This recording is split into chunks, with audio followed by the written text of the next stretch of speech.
Now, you get the whole series of poems are divided into 4 cycles by her oath. There's an oath that the woman takes, which is addressed to the daughters of Jerusalem. Just take the first one, Adele. Can you go to chapter 2, verse 7? 2, verse 7. I adjure you, O daughters of Jerusalem, are the gazelles or the hinds of the field. Hinds of the field. Yes. That you stir not up, nor awaken love until it please. Right. Now, this is an oath that she takes. I call on you, I put you on oath that you don't awaken love until it pleases. So it has to do with not rushing love, not rushing it. Okay, this is repeated and breaks up the cycles of poems. Let's have a look at the strange introduction to the book. David, you're out of circulation, aren't you? So, Garth, you are the expert on this topic. We'll get you.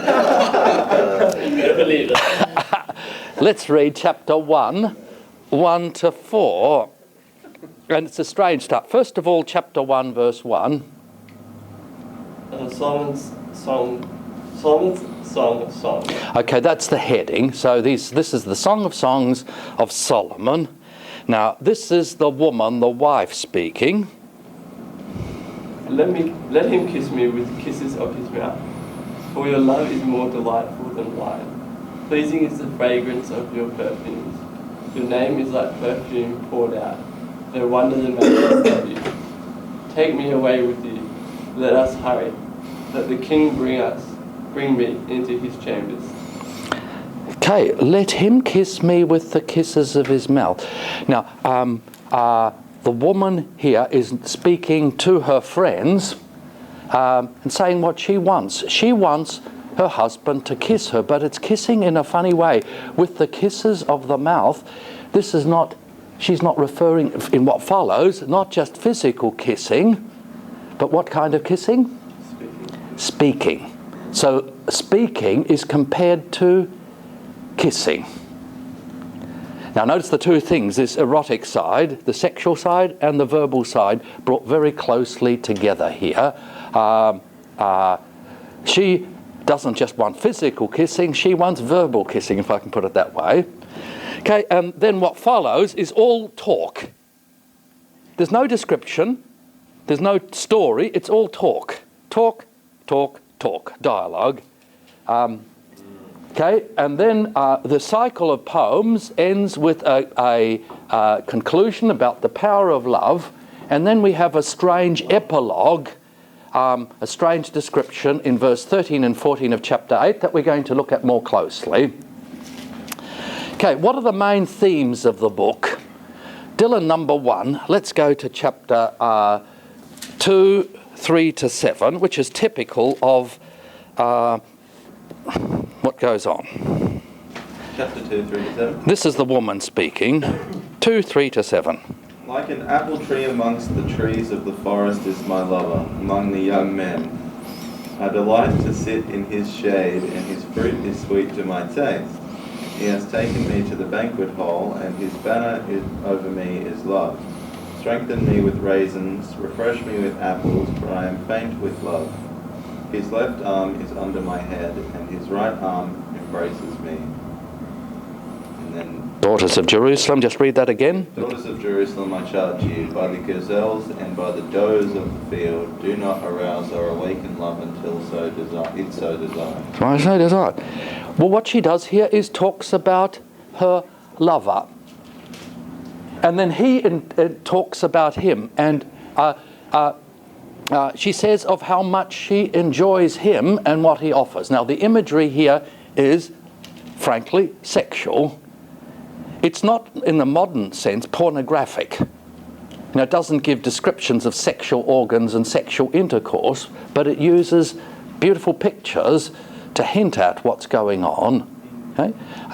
And what it does then, it shows the woman's delight in her beloved and his response to her love for him. So it's the a way of speaking love, not just experiencing love, but speaking love. And love is then appreciating, delighting in the partner. And that love is, if it's the poem itself is intensely physical, and it's full of deep feeling, and it involves all the senses. Now, the second main theme, so the first theme is the woman's delight in her beloved and his response to her love for him. Notice the woman is the initiator of this. Chapter 4, 10 to 15. 10 to 15. Now, sister here in the ancient world is a common expression for your wife. How delightful is your love, my sister, my bride. How much more pleasing is your love than wine, and the fragrance of your perfume than any spice. Your lips drop sweetness as the honeycomb, my bride. Milk and honey are under your tongue. The fragrance of your garments is like that of Lebanon. You are a garden locked up, my sister, my bride. You are a spring enclosed, a sealed fountain. Your plants are an orchard of pomegranates, with choice fruits, with henna and nard and saffron, calamus and cinnamon, with every kind of incense tree, with myrrh and aloes, and all the finest spices. You are a garden fountain, a well of flowing water, streaming down from Lebanon. Now this is the husband speaking about his wife, and to make sense of it, the basic point of description is this, that he describes his wife's body as a garden. And he as the gardener who enjoys the beauty of the garden. And the focus here is on all the senses. Smelling, tasting particularly, touching, seeing, and then with the speaking, then also hearing. Notice all the senses are involved. And the description here and elsewhere is of the garden here is compared to the Garden of Eden. So you get this set of comparisons. The wife's body is like a beautiful garden. That beautiful garden is a mirror of the Garden of Eden, the Garden of Delight. And then what's being expressed here is how, at its best, married love recaptures, if you like, something of what was lost in the Garden of Eden. So sexual love is a dialogue between a man and woman that recaptures what was lost as a result of the fall in the Garden of Eden. Okay, enjoy it for yourself. It's far better that you work it out for yourself than you have me try and explain it in an embarrassing, ham-fisted way. Okay. Now, what's its liturgical use? And it's very strange. This psalm was set to be read, and is still read, in the synagogue for the feast of the Passover, which commemorates the deliverance, God's deliverance of his people from Egypt. And the Passover is springtime. It's the spring equinox. So for us, Passover, Easter is autumn, but in the Northern Hemisphere, Passover is springtime. So it's springtime, spiritual springtime, physical springtime, sexual springtime. The three things together. Let's just read chapter 2, 11 to 13, which gives that spring setting. Please, Tony. See the winters past, the rains are over and gone. Flowers appear on the earth. The season of singing has come. The cooing of doves is heard in our land. The fig tree pulls its early fruit, the blossoming vine spreads their fragrance. Arise, come my darling, my beautiful one, come with me. In the situation, it's springtime. This is the beloved speaking, the wife speaking to her husband. Come and let's enjoy spring. Now, why is it set to be read on the feast of the Passover? What has sex got to do with Exodus? I reckon I read it in your notes. Okay, well, just you can. I'll explain it. Okay. Now, the purpose of the book. There's 3 layers to it. Okay. First of all, it celebrates. It's sexual. It celebrates the love of a man and a woman for each other, as expressed in their verbal intimacy and their delight in each other. Okay, Joshua, can you read chapter 8, 6 to 7? This says something about the power of love. Set me as a seal upon your heart. This is the woman speaking. Yes. As a seal upon your arm. For love is strong as death, passion fierce as the grave. Its flashes are flashes of fire, a raging flame. Many waters cannot quench love, neither can floods drown it. If one offered for love all the wealth of one's house, it would be utterly scorned. Just a little point. At the end of verse 6, the NIV has, as a mighty flame. In Hebrew, it is a flame of Yah. God. Right? It's an abbreviation of God. That's the one point in the book where you get a hint at God. Otherwise, there's no naming of God. So, now, what the woman says here is speaks about the power of love. Love which is stronger even than death. Number 1. Love which is worth more than anything else, is the most precious thing there is. And love which even chaos, the waters of chaos, disorder, cannot quench. So no water can quench the fire of love. Not any love, but the love that is lit by God, inspired by God. So human love is a reflection of divine love and the power of God's love, which is more precious than anything else, stronger than death, and can defy disorder, chaos, and brings order into people's lives. Let's go to the end of the book where you get a strange jump. Who is next? Okay, Levi. Now, 13, 14, and the you here in Hebrew is feminine singular. So just put down feminine singular or you feminine. 2FS. You woman. Just put woman there.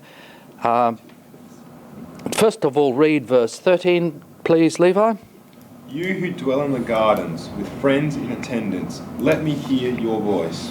Righto. Now, the reader here is addressing a woman who is in the garden, and she has a series of young men around her who are waiting on her, looking at her and paying attention to her, listening to her.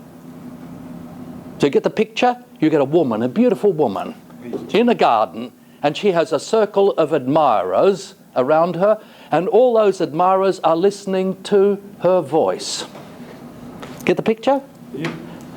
And what the reader wants to do is to join the circle so that he too can hear her speaking to him. Speaking what to him? Words of love. Words of love. Words of appreciation.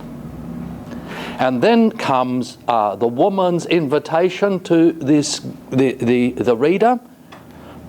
Come away, my lover, and be like a gazelle or like a young stag on the spice-laden mountains. So she then issues the invitation for him to come and enjoy her love. And how does he enjoy her love? By listening to her voice. Now, this is an epilogue. It's not part of the poetry. If you can draw a line across, it's been added to the poem to interpret the poem, and it's very enigmatic. The woman who dwells in the gardens are woman wisdom. And woman wisdom is the one who speaks God's wisdom. Who is the attendants? The attendants are the students of wisdom. The person who speaks here you who dwell in the garden, let me hear your voice, is the student, the potential student of wisdom. You, me, all people. And the student wants to join the other students of wisdom. Who are the ones who hear the voice of wisdom, God's wisdom speaking to them? Israel. Can you see it's a complex pattern? So the purpose of the book is to put potential students of wisdom in the shoes of Solomon. What was Solomon? We think of Solomon as a teacher of wisdom, but if you read the story very carefully, Solomon is not the teacher of wisdom, he's the student of wisdom.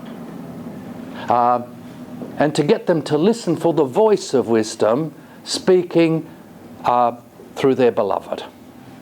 And secondly, then to articulate Israel's delight in her divine royal lover, who rescued her from Egypt and ennobled her, and speaks words of love and wisdom to her. So can you see it's a wisdom text? Why is it set to be read on the Feast of Passover now? Because of that last point. Because of that last point. Can you see it? Yeah. It's very profound and it's very deep and it's very, very beautiful. I quite like it, I must say. Yes. Must have had sore ears at the end of each day. He had a lot of wives and concubines. Trust you, this is not a description of what actually happened in Solomon's marriage.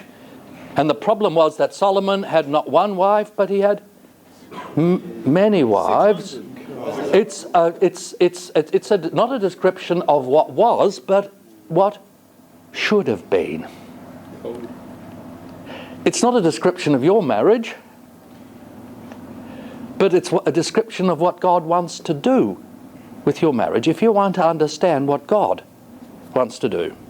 Why is it that God has created sexuality, men and women? Okay, partly reproduction, companionship, but far better than that. Paul says marriage is a great mystery because it's meant to mirror to us what? God's relationship with us. That's too general. It's not God's love. It's the love of Jesus for the church. So that's God's purpose for marriage. Is that my marriage mirrors the marriage of Jesus and the church. No, is this in fact the description of my marriage? Of course not. But it's a description of what God wants to do in and through my marriage and every Christian marriage. And not just Christian marriage, every secular marriage. God is at work bringing people into this great experience. Any questions on that? No. I hope it whets your appetite to read a bit further on it. The book of Ruth. The second book in which a woman is the main character, and a very significant woman. Do any of you know what's so significant about the woman Ruth? Joshua? Sorry. Who was Ruth? Wasn't she like from Moab or something? Number one, she is a pagan woman. Yeah, that's right. So here you get a pagan woman who's the main character of a book in the Old Testament. Now, what's significant about Ruth? She's in the lineage of Jesus Christ. She's in the lineage of Jesus Christ. She is the ancestress of David and therefore of Jesus. And therefore she is one of our spiritual mothers. If I can put it that way. Like Sarah, like Rachel, like Sarah, like Leah, and like Rebecca, Ruth is one of our spiritual mothers. Now, the book of Ruth is set to be read at Pentecost, which is the time of the completion of the barley harvest. Barley's harvested first. If you think in terms of southern hemisphere, it's around about late spring, early summer. The structure of the book is very clear. It's a beautifully constructed little book. You get Naomi who is a Jewish woman who, with her husband, had gone across to Moab. Remember, Moab comes from Lot, because there was a drought in the tribe of Benjamin. Drought. She went there with her family to escape the drought. Her husband died. She had 2 sons. They married 2 local women, Moabite women, and eventually, after her husband's dead, she decides to go home. She's lost both her sons. They've died as well as her husband, so she's a terrible situation. A woman without any sons, without a husband, living in a foreign land. She decides to go home, and one of her daughters-in-law Won't leave her because she's not only devoted to her son, but she's devoted to her mother-in-law. We have lots of bad mother-in-law stories. This is one of the good mother-in-law stories. And then chapter 2 tells how Ruth then went out into the fields to glean grain. Do you know what gleaning grain is? You know, the harvesters by sickle and scythe harvest grain. There's always some ears of grain that fall on the ground and are left behind once the harvesting done. Poor people were allowed to harvest, go through the field and pick up the ears of grain, so that if they didn't have any land, they could have enough grain to survive on. So they'd go through the fields gleaning. So Ruth goes gleaning, and she is discovered by Boaz. He's not the closest male relative. He is the second closest male relative still alive. Remember, Naomi has lost her son. She's lost her husband. So this is probably going the other side. It's not on the level of the generation of a husband, but it's probably what we would call a cousin. So this is he's a cousin by marriage of Ruth. Then chapter 3 tells a story of how Naomi sends Ruth to spend the night with Boaz at the end of the harvest, and she sleeps with him. She sleeps with him, because in the Bible it just says she sleeps at his feet. At his feet is a sexual euphemism. Yeah, that's what Dad told me. Okay, Dad, yes, I've taught Dad, so he knows. It's best if scrolls see rather watching. Well, all the more incentive to you to do some scriptural reading. And then the last part of the book deals with the redemption of Naomi's family, including the land. She gets the land back, she gets a male heir, and the family lines continued. And this is done by the marriage of Boaz to Ruth and his provision of a grandson to Naomi. A beautiful little story. Now, what are the main themes of this book? Number one, there's a focus on the loyalty of Ruth, who is a pagan woman. Remember, she's not part of the covenant. The loyalty of this pagan woman, not just to Naomi, the Jewish woman, but to Naomi's God. So she then becomes a believer through her husband and mother-in-law. Good story. It's a conversion story. Who's reading next? Adele? Adele, can you read these wonderful words? They're quite often used as a marriage text. Chapter 1, 16 through to 17. These are the words of Ruth. But Ruth said, "Entreat me not to leave you or to return from following you. For where you go, I will go, and where you lodge, I will lodge. Your people shall be my people, and your God my God." Notice she doesn't want to leave her mother-in-law.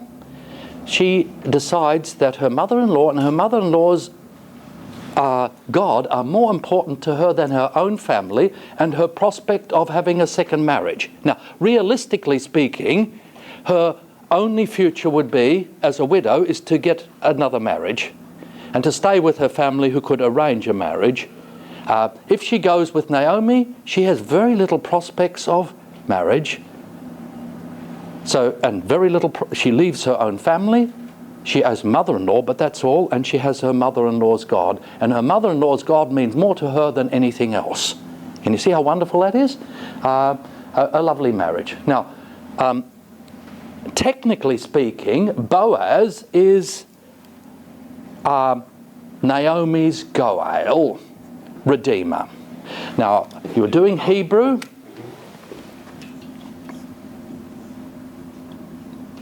It's pointed like this. The verb Gaal is to redeem. The participle, Goel. Now, what is a Goel? Now, my Goel is my oldest brother. Now, work out who your Goel is, and I'll ask them in. Who is the oldest living male on your father's side of the family? Josh? Father. Your father. Yeah. He has no, your grandfather is not passed away. He has no older brothers? No, He's the older son, so he is your Goel. Okay, Adele, who's your Goel? Pop. He's alive. Okay, who's your Goel? Yeah, grandpa. Grandpa, okay. Pop. Pop, that's grandpa. Yeah. Okay. You get the basic picture? So the head, the male head of the family on the father's side of the family. Okay, you got that? Now, what's the duty of a Goel in a tribal society? I taught this once up in Central Australia, and I didn't need to explain it because they knew straight away, and they gave me lots of stories about what the function of the Goel, the Redeemer, was in their own society, which goes beyond the Old Testament. Now, look at the duties of a Goel. It's a picture here. So the Hebrew Goel is the closest adult male kinsman on the father's side of the family.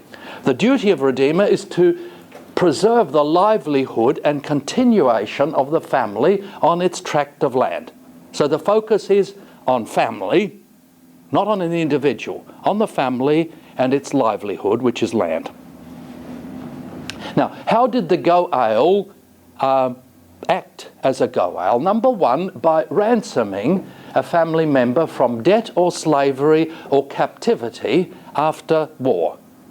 Debt, if you went into debt, the duty of the Goel is to get money together to buy you out of debt.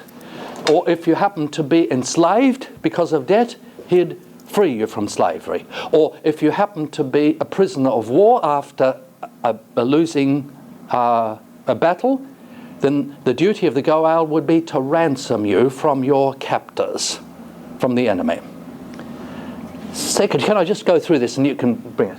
Secondly, it was the duty of the Goel to buy the family estate or some part of the land that belonged to the family to prevent it from leaving the family. Now, the land in Israel was distributed to tribes and then to extended families. So there might be 5,000 acres of land that's given to the broad Kleinig clan. Okay, so the Kleinig clan has 5,000 acres.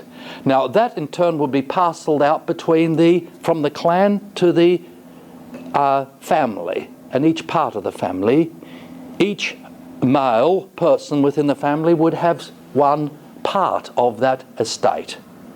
Now the land couldn't leave the family. The Kleinig clan. The Kleinig clan. It could be sold within the Kleinig clan, but it couldn't go to the Graham clan, who happened to live next door. Okay? Okay. Thirdly, it was the duty of the Goel to defend a relative against injustice in the local court of law. They didn't have lawyers, and the court system was most informal. The court would meet at the village gate. The village elders would be the judges. You'd have the people accusing a person of crime. They'd be on the left-hand side of the person. On the right-hand side of the person would be his Goel. This male relative would stick up for him, defend him in a court of law. Fourthly, and most dramatically, if any member of the family was killed, it was the duty of the Goel to avenge the death of that person by killing somebody from the family of the person who killed your adult member. Murder, yes, So murder. The Goel would have to go in and just... He wouldn't do it himself, he'd get one of the young blokes to do it. Aborigines do this all the time. They do it in secret, wouldn't they? They wouldn't just go, oh, you've murdered one of my brothers, I'm just going to go and whack one of your heads. Sometimes it was openly, sometimes secretly. It depends on how safe you felt. I got big plans. But now what's relevant in this story, it was the duty of the Goa'el to provide an heir for his brother or close male relative who died without a male to carry on the family name and so retain the property of the family. Now, let's say this happens in the Kleinig family. I have 4 brothers and Dad's farm is divided into 4 parts. Okay, there's David, my oldest brother, then there's my stuff, land, there's Marcus, who's also a farmer, and then there's Vernon. So there's 4 of us. Now, let's say I died before my wife Claire had a son, then it will be the duty of my Goa'el, say my father or grandfather, to get one of my brothers to sleep with my wife until she became pregnant and had a male son, had a son. Now, just as it was the duty of the Goa'el to make sure that the land didn't leave the family, it's to make sure that the family line continued. Now, if my wife had a son of my brother, let's say it's Marcus, who's closest age to me, that son would not be his son, but would be my son. Ruth doesn't do that though. You'll find out. Ruth's wrong. What if the other brothers had wives? Yeah, It doesn't matter. doesn't matter. Because he doesn't take it as wife. Okay. No, she doesn't become a wife. All that happens is that she is redeemed, the family is redeemed by having sexual intercourse until she's pregnant, and that's the end of that. It's so confusing because they talk about so much jealous love, and then Yes. they're okay with that. Well, they're very realistic about human beings, and you see the otherwise families are going to get in trouble, because how else? Let's say I die. How is my wife going to have somebody to look after her if she doesn't have a son in her old age? Then she basically becomes a beggar. She has no livelihood. She has no security. Her security is in her husband, in her sons. Who helps her raise the child? Pardon? Look, it's not nuclear family; it's extended family. So the whole she raises the child, and the one who is his physical father is in fact not his father. He would call him uncle. He'd be uncle, even though genetically speaking, he's father. Are we going to go into why that doesn't occur in Ruth? We'll come to it in a minute. Just hold on. Just hold on. Lastly, the duty of a Goa'el was to protect all members of the family and to prevent them from losing social status and their identity. Now, how does this not happen in the case of Ruth? Oh, you mean with the lineage? Yep. Because it goes through the whole line, and Salmon, the father of Boaz, Yes. Boaz the father of Obed. Yes. Obed is the child that Ruth has. Yep. Shouldn't it be that Ruth's husband or her husband's father is the line it goes through? There's 2 different. You'd have 2 different genealogies here. There's the legal genealogy, which is Elimelech. Elimelech. That's the legal one, and then there's the paternal one, which is the other one. How come have they written the other one? Because what they're interested in is what happens. Is you go from both of them are within the tribe. Yeah. Now, this does 2 things. It stays within the family, but it also makes sure that Naomi has somebody to look after her in her old age. Okay? Look, there's a whole lot of stuff there. Get hold of a commentary, and it'll. It's not just specifically the legal version. It can be the. It can be. There's lots of different genealogies. Now Naomi's got someone to look after her, so that's okay. Now. That's right. That's the practical. There's the practical genealogy, and then there's the there's the legal practical, and then there's the paternal genealogy. And you can have maternal genealogies, and you can have other genealogies too. Yeah. So legally, Obed is required to look after Naomi. That's right. Whereas fraternally, he wouldn't be. That's right. Yeah. Okay. Now, what's the main theme of the book? Is God's kindness, God's loyalty in preserving the family of Naomi and making it a royal family in Israel. Now, just think of it.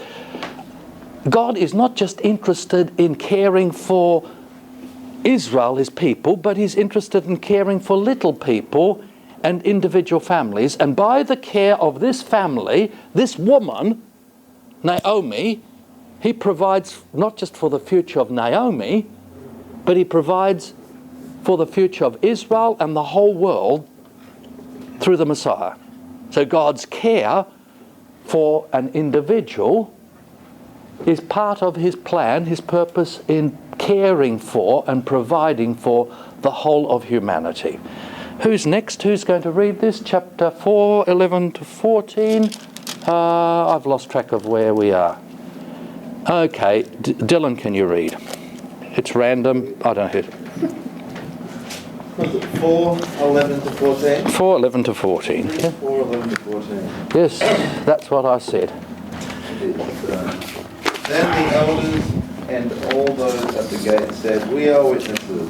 May the Lord make the woman who is coming into your home like Rachel and Leah, who together built up the house of Israel. May you have standing in Ephrathah and be famous in Bethlehem. Through the offspring the Lord gives you by this young woman, may your family be like that of Perez, whom Tamar bore to Judah." Now, the last case there, I don't know if you understand the instance of Tamar. Tamar was the daughter-in-law of Jacob. She lost her husband, and Jacob didn't provide. No, Judah. It is. Sorry, Judah. So it's within the same tribe. This is the tribe of Judah. Judah didn't provide. Initially, he tried to get his sons to sleep with her. There was problems, you can read about it, and eventually then she had to trick Judah into sleeping with her so that she would have a son, and she would then have offspring. You can read about it. It's a very interesting story, the Tamar story in the book of Genesis. As you can imagine, it's never read in church. They spilled it so on the ground. Okay.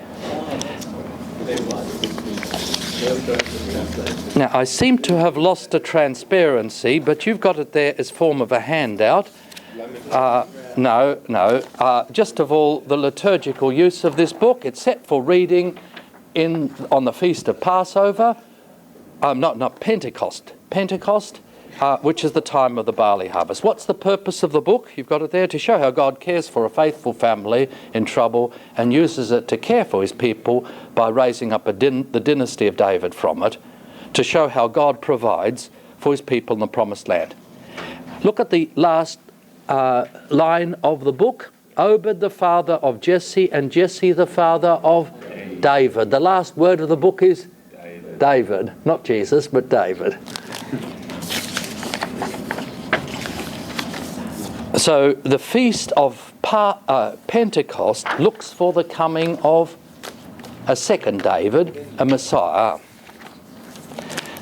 Now, Lamentations, 5-minute book. Well, I'm going to do it in 5 minutes. Now,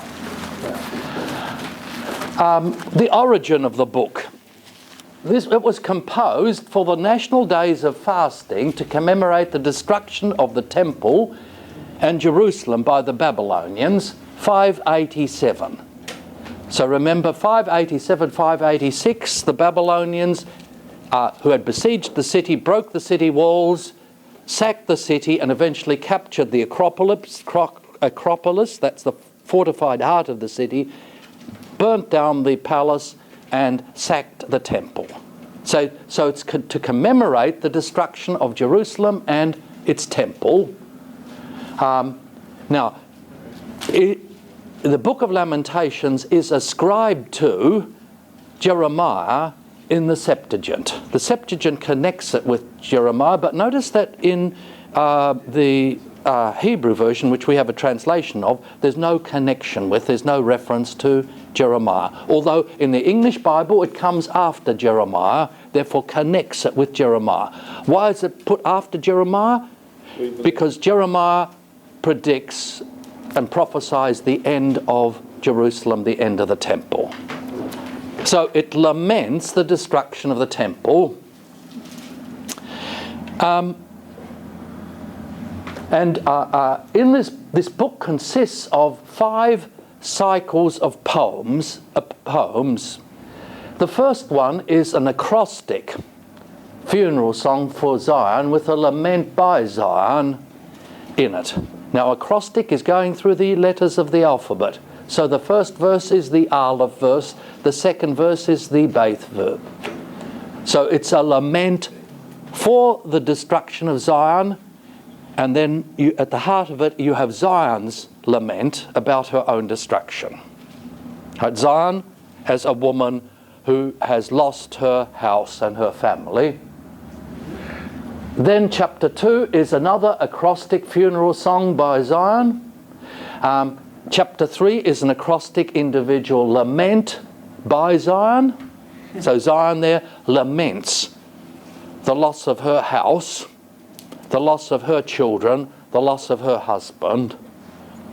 And then you get another acrostic funeral song for Zion. And then you have a national lament. The people of God lament the destruction of Zion, the destruction of Jerusalem. Well, what are the main themes of this book? You can read it for yourself. The main points of it, they're fairly straightforward. First of all, the picture is of Zion, the city as a woman and mother, and the citizens of this city are her children, and the city is her house. And you get the basic point of comparison? So the city is compared to a woman, a mother. The citizens, the people who live in the city, are her children.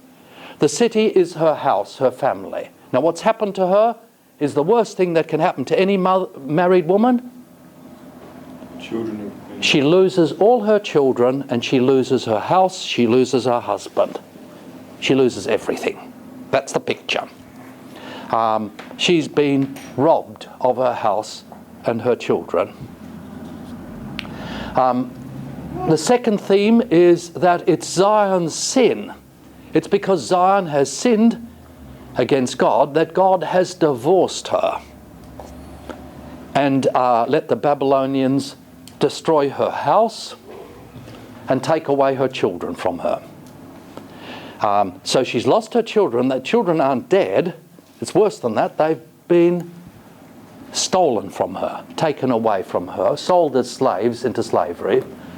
The only hope for the future is Zion's belief, Zion's trust, Zion's prayer for her husband, God, to show mercy on her and redeem her, and to have compassion on her. Yes, we have time. Let's read chapter 3, 22 to 26, please, Stephen, and then 32 to 33. This comes after Jeremiah Lamentations.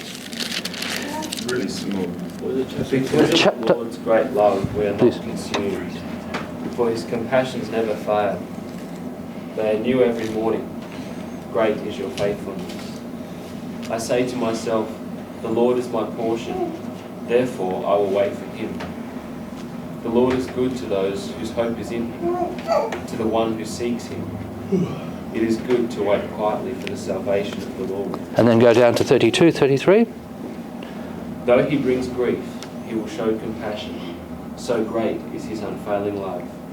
For he does not willingly bring affliction or grief to the children of men.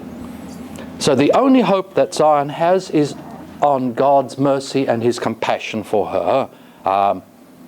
And that's what motivates Zion to lament her destruction and to pray for her deliverance.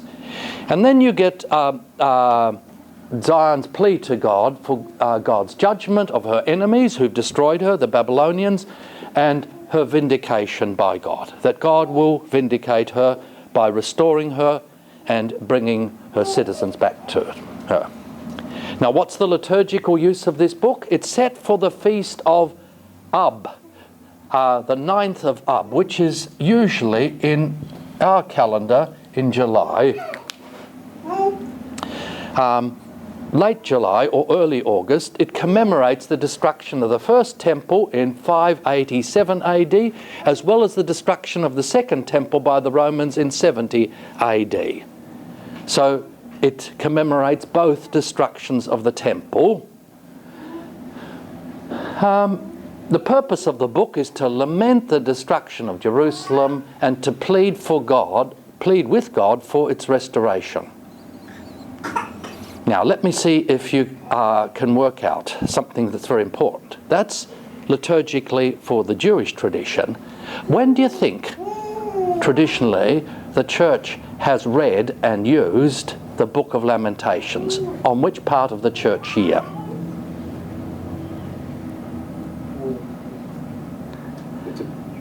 We'd never use it on the... We wouldn't use it on that because... It's used on Good Friday, and you work out for yourself why it's used on Good Friday. If you look at all the traditional liturgies for Good Friday, that's when it's set to be read. Because of what Garth just said. Yeah, what? Yeah, because the new temple being built. Yes. Who is the new temple? Jesus. What happened to Jesus? He was destroyed. He was destroyed. When was he destroyed? Good Friday. Good Friday. And then when was he built again? Jesus says, destroy this temple and in 3 days raise it up again. Righto? You get the temple being rebuilt on Easter Sunday. Yeah, it was never 3 days. Okay, now, could you please, for homework, read that handout that I've given you on Ecclesiastes as a bit of a window into the book. Next period, I want to deal with Ecclesiastes all too shortly, and then Esther, and if I can, also Daniel. Esther I'll deal with very quickly. 5-minute book.